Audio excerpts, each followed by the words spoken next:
دوسرے پمپ پر کھڑی ایک اور سوزوکی وین بھی حرکت میں آئی اور اسی طرح بیرنگ کو توڑتے ہوئے سرکاری قافلے کی آخری گاڑی سے ٹکرا گئی۔ چشم زدن میں ایک اور دھماکہ ہوا اور گاڑیاں کھلونوں کی طرح اچھل کر ایک دوسرے پر گری۔ دھماکہ ہوتے ہی گاڑیوں کے ٹکڑے چاروں طرف برسنے لگے۔ آتش و آہن کی برسات شروع ہو چکی تھی۔ پھٹنے والا بارود اپنا کام دکھا رہا تھا۔ دھماکے اتنے خوفناک تھے کہ پورا علاقہ لرز اٹھا تھا اور دھوئیں کے بادل ہر طرف چھا گئے تھے۔ زخمی اور ہلاک ہونے والوں کی پوری پکار سے قیامت کا سما تھا۔ سڑک کی طرف میں کھڑے لوگ جو پہلے ببوت بنے تماشا دیکھ رہے تھے، دھماکے کی بات خوف سے ادھر ادھر بھاگ رہے تھے۔ بعض عبرت ایسے بھی تھے جن کے اعضاء اڑ کر دور جا گرے تھے۔ 1 کلومیٹر کے علاقے میں ایک قیامت برپا تھی اور پورا علاقہ پتھروں جلی ہوئی اشیاء اور گاڑیوں کے ٹکڑے سے بھر گیا تھا۔ سرکاری قافلے کی باقی گاڑیاں تیز رفتاری سے علاقے سے نکل گئی۔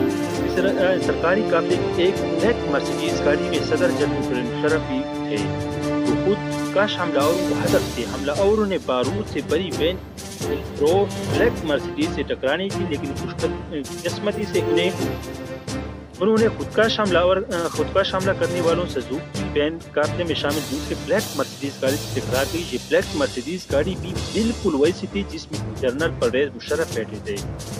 وہ پہلے بلیک مرسیڈیز میں سوار تھے، دوسری اور تیسری بلیک مرسیڈیز دہشت گردوں کو دھوکہ دینے کے لیے تھی تاکہ انہیں یہ پتہ نہ چل سکے کہ وہ کون سی گاڑی میں سوار ہے۔ یہ صرف چند سیکنڈ کا فرق تھا۔ سوزوکی کی وین چند سیکنڈ پہلے حرکت میں آ جائے تو شاید سیدھی کسی گاڑی کو ہٹ کرتے جس میں جنرل مشرف تھے، لیکن یہی چند سیکنڈ میں بچا گیا۔ یہ صرف پلک جھپکنے کا وقفہ تھا۔ زندگی اگر انسانوں کے ہاتھوں میں ہوتی تو شاید جنرل مشرف نہ ہوتے، کیونکہ کش حملہ آوروں نے تو انہیں مارنے کی پوری کوشش کی تھی، لیکن انہیں پتہ نہیں تھا کہ زندگی اور موت کے فیصلے زمین پر نہیں ہوتے اور نہ زمین کا مشرف کے لیے بڑا مختلف تھا۔ تباہ ہونے والی گاڑیوں کی کچھ جنرل مشرف کی گاڑی ونڈو اسکرین کر کے جس سے کچھ نقصان ہوا۔ گاڑی میں بیٹھے جنرل مشرف کے لیے صورتحال نہ تھی، وہ SST کے کمانڈو رہ چکے تھے، اس سے دھماکوں اور دھماکے خیز مواد پھٹنے سے لگنے والے جھٹکوں کے بارے میں بخوبی جانتے تھے۔ گاڑی کو جھٹکے لگتے ہی وہ سمجھ گئے کہ یہ بم دھماکہ ہے اور ٹارگٹ انہیں ہی بنایا گیا ہے۔ اس موقع پر ان کی بلٹ پروف بلیک مرسیڈیز کے ڈرائیور نے عقل مندی سے کام لیا اور گاڑی تیزی سے آگے نکال لی۔ دھماکے کے بعد زخمی اور جان بحق ہونے والوں کے اعضاء سڑک پر بکھر گئے۔ اگلے چند منٹوں میں پورے علاقے کو فوج اور پولیس نے گھیرے میں لے لیا۔ بعد میں پولیس کو بھی علاقے سے دور کرتے گئے اور علاقے کنٹرول فوج نے سنبھال لیا۔ خودکش حملے کے نتیجے میں 18 افراد ہلاک، 50 سے زائد زخمی ہوئے۔ حملے کی خبر چند ہی منٹوں میں تیزی سے اندرون و بیرون ملک پھیل گئی۔ جنرل پرویز مشرف گزشتہ 11 دنوں کے حملے کی دوسری اور مجموعی طور پر چوتھی کوشش بھی ناکام ہو چکی تھی۔ حملے کی منصوبہ سازوں نے جس طرح کی پلاننگ کی تھی اور ان کے بچنے کے امکان بہت کم تھے۔ دونوں گاڑیوں میں کم از کم 30 کلو دھماکہ خیز مواد تھا اور اتنا دھماکہ خیز مواد پورے قافلے کو اڑا دینے کے لیے کافی تھا۔ حملہ آور گاڑیوں کے ساتھ قافلے میں شامل گاڑیاں بھی تباہ ہو گئی تھی، جبکہ مشرف کی گاڑی کی ونڈ اسکرین کو نقصان پہنچا تھا۔ اس حملے کا ایک عینی شاہد ناصر محمود تھا۔ ناصر محمود حملے میں زخمی ہو کر ڈسٹرکٹ ہیڈ کوارٹر اسپتال میں زیر علاج رہا۔ ناصر نے اس حملے کے بارے میں بتایا، میں عسکری بلاس میں ایک فوجی افسر کے گھر رنگ و روغن کا کام کر رہا تھا۔ میں سامان وغیرہ لینے کے لیے جنڈا بازار کیا، وہاں سے واپسی پر دیکھا کہ علاقے سے صدر مملکت کا قافلہ گزر رہا ہے۔ اتنے میں ایک سفید رنگ کی گاڑی بہت تیزی سے آئی جسے پولیس والوں نے روکنے کی بہت کوشش کی۔ اس کی آپس میں بچتی نہیں ہوئی۔ اسی اثنا میں زوردار دھماکہ ہو گیا۔ دھماکے کے بعد مجھے ہوش نہیں رہا۔ ایک اور زخمی عینی شاہد نے بتایا، میں بھی دھماکے کے بعد جنڈا بازار کے قریب تھا۔ اس دھماکے سے گر پڑا۔ میں نے بھاگنے کی بہت کوشش کی لیکن کامیاب نہ ہو سکا۔ دھماکے والی جگہ کے قریب ہی واقع مسجد کے امام نے بتایا کہ نماز ادا کی جا رہی تھی کہ زوردار دھماکوں سے کی آواز آئی۔ اس کے ساتھ ہی مسجد کے دروازوں اور کھڑکیوں کی شیشے ٹوٹے اور بعض نمازی زخمی ہو گئے۔ دھماکوں کی آوازیں سن کر بیشتر نمازی خوفزدہ ہو کر باہر نکل گئے۔ اس وقت کے فوری بعد وزیراعظم وفاقی کابینہ کے ارکان اور commander chief of general staff اور اعلیٰ سرکاری شخصیات آرمی ہاؤس پہنچ گئے۔ جنرل پرویز مشرف کی ہر قسم کی مصروفیات منسوخ کر دی گئی اور آرمی ہاؤس میں ایک اعلیٰ سطح اجلاس شروع ہو گیا جس میں راولپنڈی کے corps commander lieutenant general Ashfaq یعنی ISI کے سربراہ جنرل ندیم تاج اور چند دیگر اعلیٰ فوجی حکام نے شرکت کی۔ اجلاس میں جنرل پرویز 11 دنوں میں دوسرے قاتلانہ حملے کا ہر پہلو سے بغور جائزہ کیا۔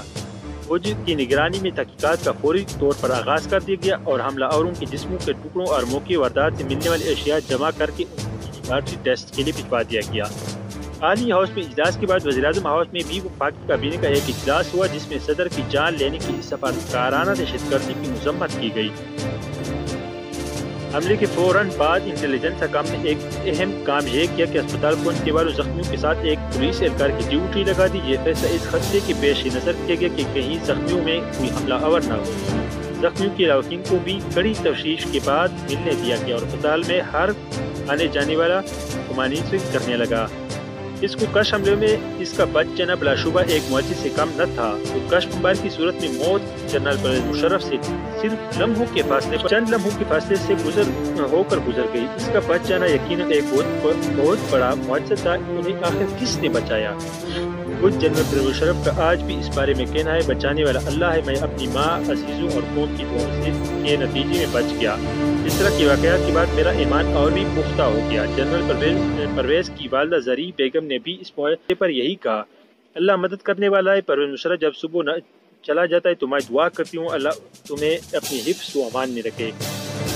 یہ اللہ تعالیٰ کے بعد شاید ماں کی دعاؤں کا ہی نتیجہ تھا کہ جنرل پرویز ایک بار پھر بچ گئے۔ ان کی جان لینے کو یہ کوئی پہلی دوسری کوشش نہیں تھی بلکہ ان کی زندگی میں 7 مواقع ایسے آئے تھے جب موت ان سے چند لمحوں کے فاصلے پر تھی، لیکن وہ 7 بار بچ گئے۔